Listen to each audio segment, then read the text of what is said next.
अस्सलाम वालेकुम, this is Mohammad Usman और आज का जो हमारा लेक्चर है वो है एफएससी पार्ट 1 केमिस्ट्री। जैसा कि हमने चैप्टर नंबर 1 स्टार्ट किया है जिसका नाम है बेसिक कॉन्सेप्ट। आज का जो हमारा इसमें टॉपिक है वो है आयन। ठीक है, आयन में हमने इसकी डेफिनेशन को डिस्कस करना है पहले और फिर इसकी डिफरेंट टाइप्स और उन टाइप्स की फॉर्मेशन पढ़ेंगे। और जो दूसरा टॉपिक है उसका नाम है मॉलिक्यूलर आयन और मॉलिक्यूलर आयन में भी हमने डेफिनेशन और फॉर्मेशन पढ़नी है। तो टॉपिक स्टार्ट करने से पहले मैं आपके साथ एक अच्छी बात शेयर करना चाहता हूँ और अच्छी बात आज की जो है वो ये है कि आप सल्लल्लाहु अलैहि वसल्लम ने इरशाद फरमाया कि जो दिन में मुझ पे एक मरतबा दुरूद शरीफ पढ़ता है अल्लाह ताला उस पर 10 रहमतें नाज़िल फरमाता है और उसके 10 जो गुनाह हैं वो बख्श देता है और उसके 10 दर्जात बुलंद करता है। तो सारे मिलकर दुरूद शरीफ पढ़ें। अस्सलातु वस्सलामु अलैका या सय्यदी या रसूलल्लाह व अला आलिका व अस्हाबिका या सय्यदी या हबीबल्लाह। तो चलिए स्टार्ट करते हैं। टॉपिक का नाम है जी आयन। आयन क्या चीज़ होती है? हमने तो एटम को पढ़ा था ना, अब आयन क्या चीज़ आ गई है। हमने छोटी क्लासेस में यानी कि जो आपका प्रीवियस नॉलेज है मैट्रिक तक उसमें हमने पढ़ा है कि एटम जो होता है वो इलेक्ट्रिकली न्यूट्रल होता है। अब इलेक्ट्रिकली न्यूट्रल होने का मतलब क्या है? ठीक है, मिसाल हम ले लेते हैं सोडियम की। जो सोडियम एटम होता है ना हमारा, इसमें एटॉमिक नंबर इसका 11 होता है। जितना किसी का एटॉमिक नंबर होता है इसका मतलब है कि उतने ही उसके न्यूक्लियस के अंदर प्रोटॉन मौजूद होंगे। तो इसका जो मैं स्ट्रक्चर है वो ये बनाऊंगा कि ये हमारे पास सोडियम का न्यूक्लियस है जिसमें प्रोटॉन की तादाद कितनी है? 11 है। इसी तरह न्यूक्लियस में न्यूट्रॉन भी होता है, वो हमें चाहिए नहीं, मैं इसलिए नहीं लिखता। चलो लिख लेते हैं। न्यूट्रॉन के हैं हमारे इसमें 12। ठीक है, अब 12 न्यूट्रॉन है और 11 प्रोटॉन है। प्रोटॉन पे चार्ज कौन सा होता है? हाँ शाबाश, प्लस का चार्ज होता है और इसके ऊपर 0 चार्ज होता है, यानी कि कोई चार्ज नहीं होता है न्यूट्रॉन में। अब जो इलेक्ट्रॉन होते हैं ना वो इस न्यूक्लियस के इर्द गिर्द घूम रहे होते हैं, ठीक है ना, शेल के अंदर। तो ये हमारा फर्स्ट शेल है, ये सेकंड शेल है, ये थर्ड शेल है। 11 प्रोटॉन है, इसका मतलब 11 ही इलेक्ट्रॉन होंगे, ठीक है ना। दोनों का नेट इफेक्ट भी आ जाएगा। फिर 11 प्रोटॉन में से 11 इलेक्ट्रॉन हैं, दोनों का नेट इफेक्ट क्या आएगा? 0 आएगा। जब 0 आएगा तो इसका मतलब एटम इलेक्ट्रिकली न्यूट्रल होगा। तो इसलिए फर्स्ट शेल में 2 इलेक्ट्रॉन होते हैं, दूसरे में 8 और इसमें 1 इलेक्ट्रॉन आएगा क्योंकि हमारे पास 11 प्रोटॉन है, तो इसका मतलब 11 ही इलेक्ट्रॉन होंगे, तभी तो एटम न्यूट्रल होगा ना। अब प्रोटॉन कितने? प्लस का 11 लिख लेता हूँ प्रोटॉन को, ठीक है ना। प्लस शो कर रहा है कि इसके ऊपर चार्ज प्रोटॉन का। इलेक्ट्रॉन को हम लिख लेते हैं माइनस का 11। जब दोनों को हम ऐड करेंगे तो हमारे पास आंसर क्या आएगा? 0। ये 0 का मतलब ये है कि एटम हमारा इलेक्ट्रिकली न्यूट्रल है। अब जब हमने आयन बनाना है तो क्या करेंगे? आयन बनाने के लिए हम क्या करेंगे? या तो इस शेल में से इलेक्ट्रॉन को बाहर निकाल देंगे, ठीक है ना, आउटर मोस्ट शेल में से इलेक्ट्रॉन को या तो बाहर निकाल देंगे या इस शेल में इलेक्ट्रॉन को ऐड कर देंगे, ठीक है। अब अगर इलेक्ट्रॉन यहाँ से जाएगा तो प्लस का चार्ज आएगा, इलेक्ट्रॉन आएगा तो नेगेटिव चार्ज आएगा, ठीक है। जब ये टाइप्स पढ़ेंगे तो मैं बताऊँगा क्यों प्लस आएगा क्यों नेगेटिव आएगा। ये बात तो आपने समझ ली ना कि चार्ज जो आ रहा है किसी इस एटम के ऊपर वो इस इलेक्ट्रॉन को बाहर या कोई इलेक्ट्रॉन इसके अंदर आ जाए तब आ रहा है, यानी कि हम न्यूक्लियस के साथ कोई छेड़छाड़ नहीं कर रहे क्योंकि हमने केमिस्ट्री पढ़नी है, कोई धमाका नहीं करना। तो इलेक्ट्रॉन अगर यहाँ से चला जाए तब भी आयन बन जाएगा, इलेक्ट्रॉन यहाँ पे आ जाए तब भी आयन बन जाएगा, ठीक है। तो हम अब आयन्स की डेफिनेशन लिखते हैं कि आयन होता क्या है, फिर मैं आपको मज़ीद इसकी एक्सप्लेनेशन देता हूँ। द स्पीशीज़ which carry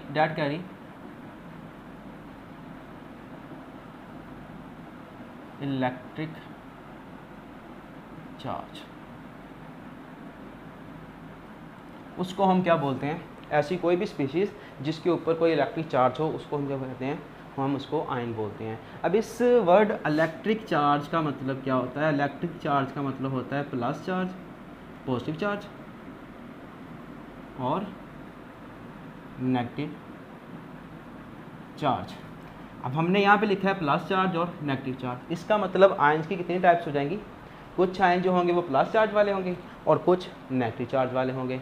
तो अब टाइप्स ऑफ आयन पे आते हैं हम, यहीं से हमने देखना है, ठीक है। आयन्स की हमने देखा कि कुछ प्लस वाले हैं कुछ नेगेटिव वाले हैं। तो जो पॉजिटिव चार्ज वाला होता है ना आयन, ठीक है, उसको हम बोलते हैं केटाइन और जो नेगेटिव चार्ज वाला होगा उसको हम बोलेंगे एनाइन। यहाँ तक बात समझ आती है? कि आयन कब बनेगा, जब एटम में इलेक्ट्रॉन या तो ऐड होगा या इलेक्ट्रॉन बाहर निकलेगा।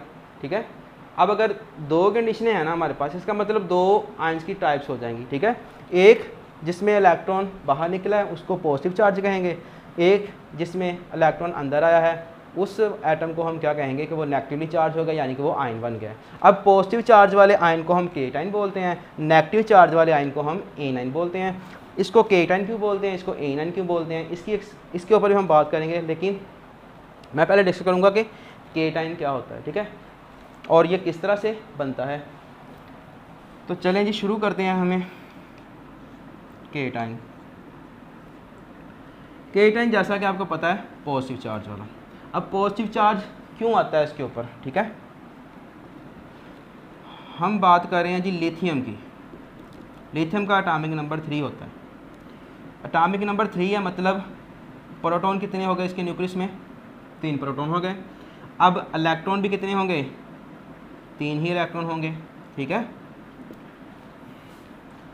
अगर मैं यहाँ से इस इलेक्ट्रॉन को बाहर निकाल दूँ, अच्छा अब इलेक्ट्रॉन बाहर क्यों निकलेगा ये भी बात कर लेते हैं। इलेक्ट्रॉन बाहर इसलिए निकलेगा क्योंकि इसे अपना डुप्लेट कंप्लीट करना है। ठीक है ना, डुप्लेट और ऑक्टेट रूल, आपने ऑक्टेट रूल तो पढ़ा हुआ है मैट्रिक में, डुप्लेट भी ऑक्टेट के ही हिस्सा है।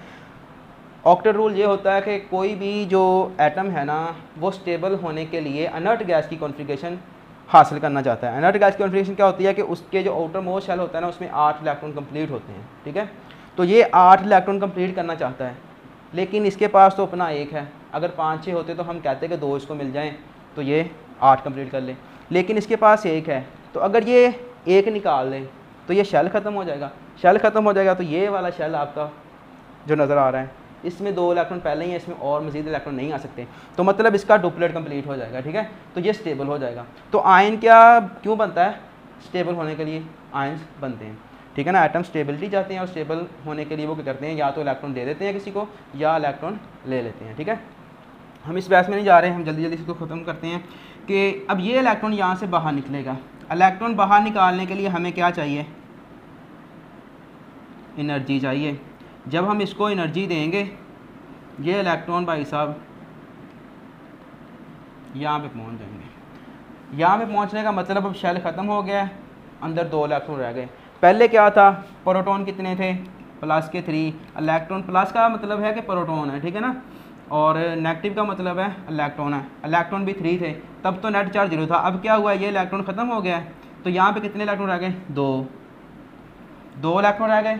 तो इसका मतलब अगर हम इसको ऐड करें तो प्लस का 1 चार्ज बचा, वो क्या आ जाएगा, लिथियम पे आ जाएगा। ठीक है, इसी तरह अगर हम बात करें मैग्नीशियम की, मैग्नीशियम पे 12 प्रोटॉन होते हैं, यानी कि एटॉमिक नंबर इसका 12 है। तो इसके न्यूक्लियस में 12 प्रोटॉन काम कर रहे हैं, तो 12 ही प्रोटॉन इसके बाहर घूम रहे होंगे। इसको इधर देखें ज़रा, मैग्नीशियम को,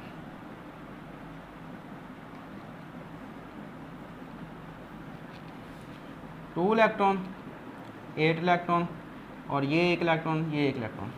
हमें एनर्जी से हमें पता है कि एनर्जी हम इसको फ्राहम करेंगे तो ये इलेक्ट्रॉन यहाँ से निकलेगा।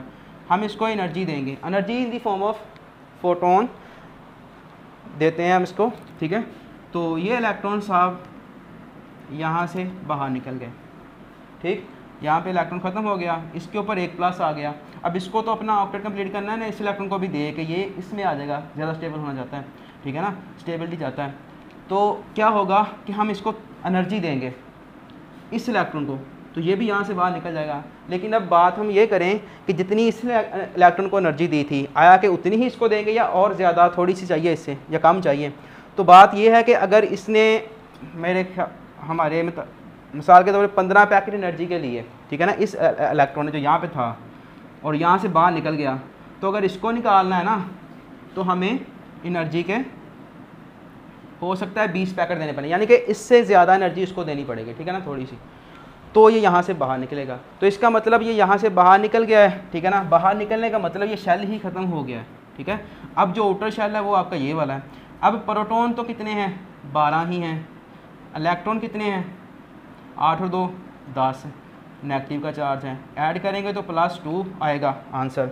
ठीक है, +2 का मतलब ये हुआ कि मैग्नीशियम पे +2 चार्ज होता है। तो इसका मतलब कि आयन जो होते हैं उनमें +1 का चार्ज भी आ सकता है, +2 भी आ सकता है, इसी तरह +3 का चार्ज भी होता है एल्युमिनियम में। ठीक है, अब हम पीरियोडिक टेबल को देखेंगे कौन से आयन जो होते हैं वो केटाइन होते हैं। तो हम देखते हैं कि जितने भी मेटल्स हैं वो केटाइन बनाना पसंद करती हैं। ठीक है, केटाइन क्यों बनाएंगी? क्योंकि उनके आउटर मोस्ट शेल में इलेक्ट्रॉन ज़्यादा कम होते हैं। ठीक है, एक बात ये हो गई। दूसरा, जो इफेक्टिव न्यूक्लियर चार्ज है आउटर मोस्ट इलेक्ट्रॉन पे वो भी कम होता है, तो वो इजीली इलेक्ट्रॉन डोनेट करना पसंद करते हैं। वो इलेक्ट्रॉन देंगे तो वो केटाइन बनाएंगे। ठीक है, अब हमने ये देखा कि हम इसको एनर्जी देंगे तो यहाँ से इलेक्ट्रॉन निकलेगा। अब वो ऐसा प्रोसेस जिसमें एनर्जी दी जाती है, ठीक है ना, एनर्जी यूज़ होती है, उसको हम क्या कहते हैं? Endothermic process. ठीक है, ऐसा प्रोसेस जिसमें एनर्जी यूज़ हो उसको एंडोथर्मिक प्रोसेस कहते हैं। तो इसका मतलब केटाइन की फॉर्मेशन जो है वो एंडोथर्मिक प्रोसेस है। ठीक है, ये सारा केटाइन हो गया हमारा। ठीक है, अब हम बात करते हैं जी हमारा जो दूसरा आयन है एनाइन, उसकी।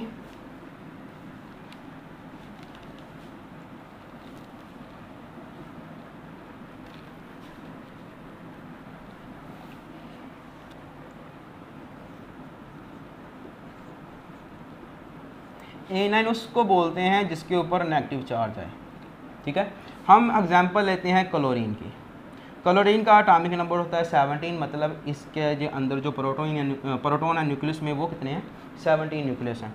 ठीक है, यहाँ पे इसका ये न्यूक्लियस है, इसमें प्रोटॉन में लिख देता हूँ 17। न्यूट्रॉन मुझे नहीं चाहिए, वो मैं नहीं लिख रहा। ठीक है ना, न्यूट्रॉन भी होते हैं न्यूक्लियस में। ये इसके 3 शेल हो गए, यहाँ पे 2 इलेक्ट्रॉन आएंगे, यहाँ पे 8 इलेक्ट्रॉन आएंगे, और 2 9 ये 7 17 इलेक्ट्रॉन। अब आप देखो कि इसको भी ऑक्टेट कंप्लीट करना है स्टेबल होने के लिए। ठीक है ना, तो इसको ऑक्टेट कंप्लीट करने के लिए सिर्फ 1 इलेक्ट्रॉन चाहिए। तो बजाय इसके ये 7 किसी को दे, ये क्या चाहता है कि 1 इलेक्ट्रॉन इसको मिल जाए। अगर 1 इलेक्ट्रॉन इसको मिल जाएगा ना तो ये इसका ऑक्टेट कंप्लीट हो जाएगा और ये क्या कहलाएगा? स्टेबल एटम कहलाएगा। ठीक है, तो स्टेबल होने के लिए ये 1 इलेक्ट्रॉन ले लेगा, लेकिन ये एटम नहीं रहेगा, फिर आयन बन जाएगा। ठीक है ना, तो यहाँ पे इलेक्ट्रॉन पड़ा हुआ है। ठीक, अब इस इलेक्ट्रॉन के ऊपर इस जो न्यूक्लियस है ना जिसमें प्रोटॉन है वो इसके ऊपर फोर्स लगा रहे हैं, वो इसको मजबूर कर रहे हैं कि तुम यहाँ पे आ जाओ, तो ये यहाँ पे आ जाएगा। हालांकि यहाँ पे रिपल्शंस भी हैं इलेक्ट्रॉन की, लेकिन ये वाली जो फोर्स है ना वो ज़्यादा स्ट्रॉन्ग है। उस ज़्यादा फोर्स स्ट्रॉन्ग होने की वजह से ये इधर आ जाएगा और इस प्रोसेस के अंदर क्या होगा? एनर्जी खारिज होगी, एनर्जी रिलीज़ होगी। और ऐसा प्रोसेस जिसमें एनर्जी रिलीज़ होती है उसको हम क्या बोलते हैं? हाँ जी, एक्सोथर्मिक। तो हमें ये पता चला कि एनाइन फॉर्मेशन क्या है? एक्सोथर्मिक है, जबकि केटाइन फॉर्मेशन क्या थी? एंडोथर्मिक थी। उसमें हम खुद से एनर्जी देते हैं, यहाँ पे क्या होता है? एनर्जी रिलीज होती है।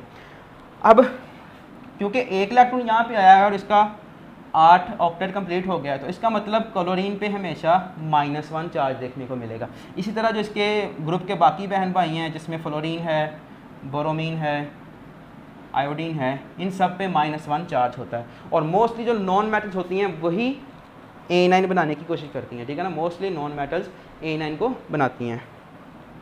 इसी तरह अगर आप O को देखो तो इस पर -2 चार्ज होता है। ठीक है, तो -2 वाले भी होते हैं और -1 वाले भी होते हैं। तो ये हो गई जी इसकी एग्जांपल्स और इसकी टाइप्स। अब मैं थोड़ी सी बात हम करेंगे कि केटाइन और एनाइन का क्या मसला है।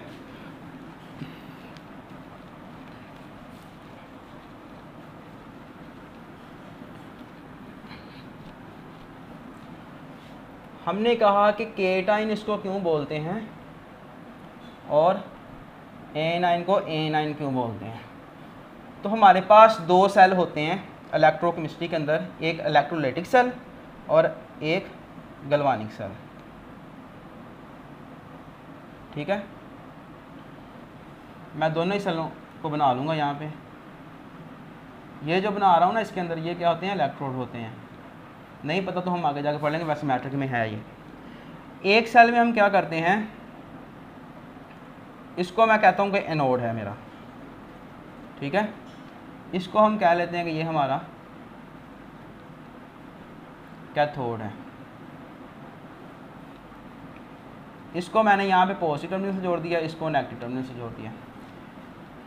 इसी तरह यहाँ पे भी होगा कि ये जो है हमारा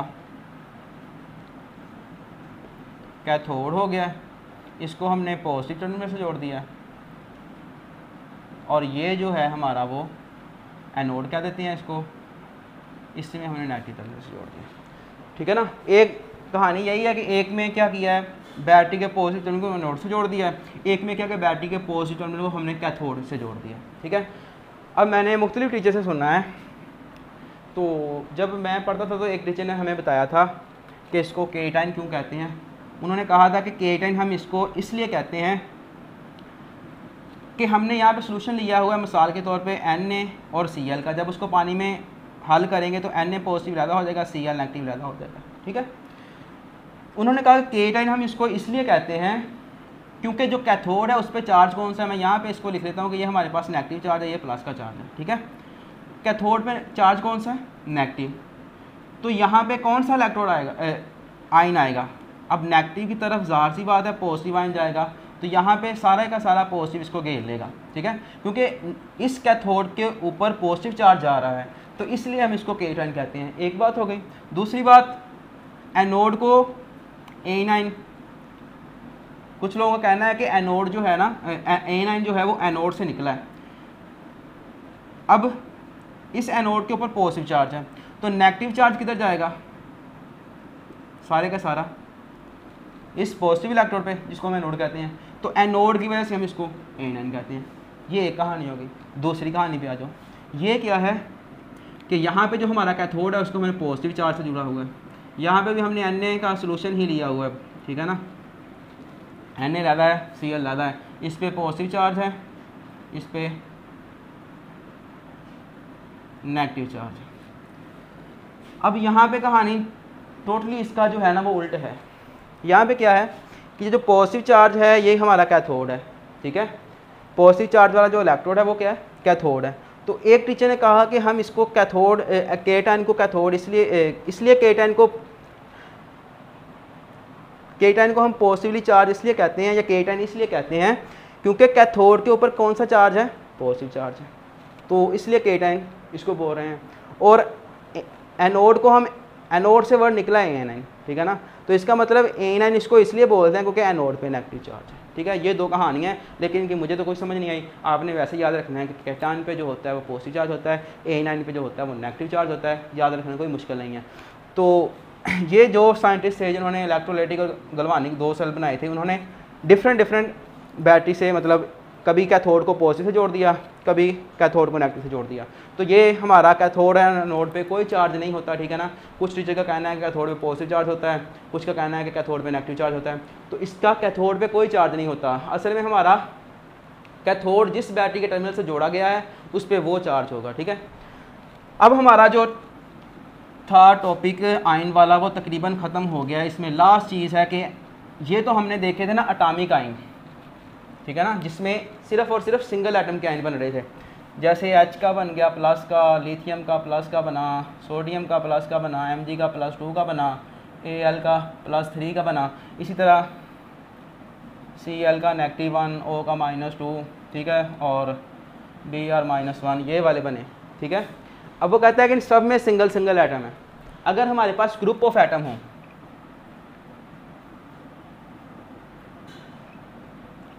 तब क्या सिचुएशन होगी। तो वो कहता है कि ग्रुप ऑफ एटम में भी आयंस बनते हैं। ग्रुप ऑफ एटम में भी क्या होता है, आयंस बनते हैं। जैसे कि मिसाल वो दे रहा है, मिसाल के तौर पे हमारे पास है जी CO3 -2, ठीक है, कार्बोनेट आयन। इसी तरह हमारे पास होगा MnO4 -1, ठीक है, पर मैग्नेट डाइक्रोमेट Cr2O7, इस पे -2 चार्ज आएगा। इसी तरह से हमारे पास सल्फेट होता है SO4 -1, या OH वेरी फेमस, ठीक है, -1 हाइड्रोक्सल। तो ये हमारे पास क्या है, A9 है, ग्रुप ऑफ एटम में, ठीक है, जिनके ऊपर नेगेटिव चार्ज है। लेकिन जो पॉजिटिव चार्ज वाले होते हैं वो लेस हैं, ठीक है ना, ये अबंडेंट हैं, वो लेस हैं। उनकी भी एग्जांपल्स हैं, जैसे NH4 है प्लस का। इसी तरह कुछ ऑर्गेनिक केमिस्ट्री में कार्बोकेटाइन होते हैं, उसके स्ट्रक्चर ही बना देता हूँ कि ये हमारे पास है जी। चलो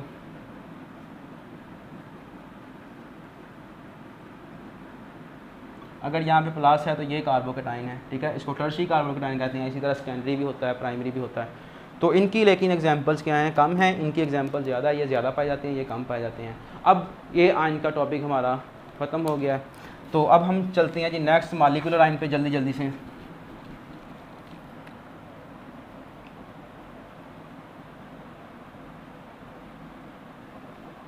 मॉलिक्यूलर आयन, जिस तरह एटम्स के ऊपर जब चार्ज आ जाता था तो वो आयन्स बन जाता था, ठीक है ना, इसी तरह मॉलिक्यूल्स के ऊपर भी चार्ज आ सकता है। या तो मॉलिक्यूल्स क्या करें, इलेक्ट्रॉन ले लें। अगर इलेक्ट्रॉन मॉलिक्यूल ले लेगा तो उसके ऊपर नेगेटिव चार्ज आ जाएगा। इसी तरह अगर मॉलिक्यूल के ऊपर पॉजिटिव चार्ज आएगा तो वो क्या करेगा, इलेक्ट्रॉन किसी को दे देगा या इलेक्ट्रॉन उसमें से बाहर निकाल दिया जाएगा, ठीक है। तो इसकी डेफिनेशन जो है वो यही है कि जब मॉलिक्यूल के ऊपर, मॉलिक्यूल जब इलेक्ट्रॉन को लूज़ करता है या गेन करता है तो उसको हम आयन को क्या बोलते हैं, मॉलिक्यूलर आयन बोलते हैं। यहाँ पे जो अब इसमें भी जो है ना मॉलिक्यूलर आयन में भी वो जो नेगेटिवली चार्ज हैं, सॉरी पॉजिटिवली जो चार्ज हैं वो ज़्यादा हैं और जो नेगेटिवली चार्ज मॉलिक्यूलर आयन हैं वो कम मिलते हैं, ठीक है। अब असल जो कहानी है ना इसमें वो ये है कि मॉलिक्यूलर आयन जो होता है वो आपका बनता कैसे है, ठीक है, उसकी फॉर्मेशन कैसी होती है। तो सबसे पहले तो इसकी मॉलिक्यूलर आयन की डेफिनेशन यही है कि जब मॉलिक्यूल लॉस करे किसी इलेक्ट्रॉन को या किसी इलेक्ट्रॉन का गेन हो तब वो मॉलिक्यूलर आयन बन जाता है। एग्जांपल्स के तौर पे हम यहाँ पे लिख लेते हैं CH4+, इसी तरह हमारे पास होता है NH4+ हो गया, ठीक है। तो ये एग्जांपल हो गई इसकी। अब फॉर्मेशन ऑफ मॉलिक्यूलर आयन, ये मैं इसको शॉर्ट फॉर्म में लिख रहा हूँ, आपने नहीं लिखना, ये M आयन लिखा हुआ है, ये M का मतलब मॉलिक्यूलर है, ठीक है। फॉर्मेशन इसकी कैसे होती है, वो कहता है कि आप 3 तरीके से इसकी फॉर्मेशन करवा सकते हो। एक इलेक्ट्रॉन बीम को यूज़ करो, by the use of electron beam. दूसरा है अल्फ़ा पार्टिकल्स। तीसरा जो है वो है हमारे पास एक्सरे। इन 3 सोर्सेज का यूज़ करके हम क्या कर सकते हैं, मॉलिक्यूलर आयन्स बना सकते हैं, ठीक है। अब मॉलिक्यूलर आयन किस तरह बनेगा, इलेक्ट्रॉन बीम कहाँ से आएगी, ठीक है। मिसाल के तौर पे आप समझ लें कि ये हमारा मॉलिक्यूल है, ठीक है, और इसमें इलेक्ट्रॉन में, चलो ये इलेक्ट्रॉन समझ लो, ठीक है ना, सर्कल को आप कि ये इलेक्ट्रॉन्स हैं, ठीक है ना। अब ये मॉलिक्यूल समझ लें इसको, ये मॉलिक्यूल है। अब हम क्या करेंगे, इस पर इलेक्ट्रॉन बीम फेंकेंगे, ठीक है।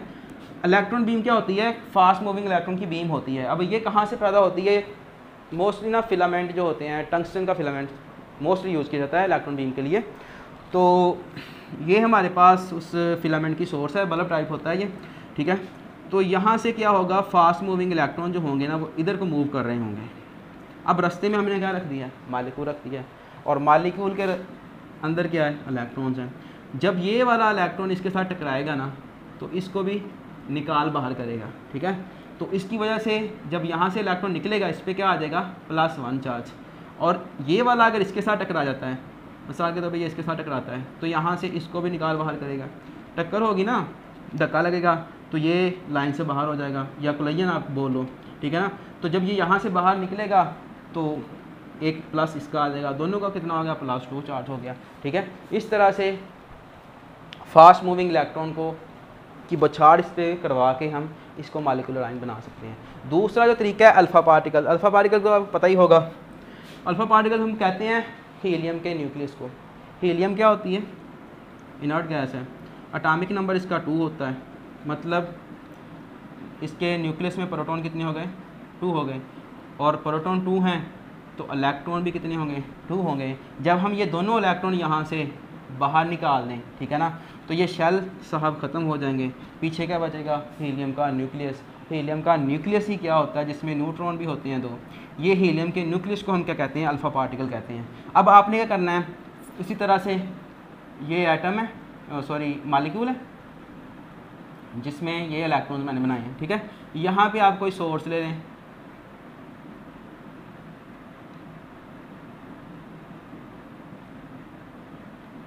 ये हमने सोर्स रख ली है, ठीक है ना।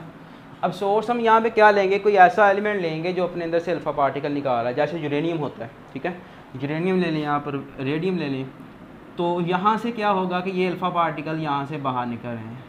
अब अल्फ़ा पार्टिकल यहाँ से बाहर निकलेंगे, इसके रास्ते में हमने किसको रखा है, मालिक्यूल को रखा हुआ है। तो मालिक्यूल जब इसके रास्ते में आ जाएगा तो यहाँ से जो जो इलेक्ट्रॉन इसके रास्ते में आएगा उसको ये बाहर निकाल दे जाएंगे, ठीक है ना। तो इसकी वजह से इसके ऊपर चार्ज आ जाएगा और हम कहेंगे कि मालिक्यूलर आयन हमारा बन गया। इसी तरह एक्सरे है, तो एक्सरे भी इसके ऊपर हम जब गिराएंगे मालिक्यूल पे तो वो भी क्या करेगा, इसकी चार्ज फॉर्मेशन में मदद करेगा, ठीक है। तो तब भी क्या होगा, मालिक्यूलर आयन बन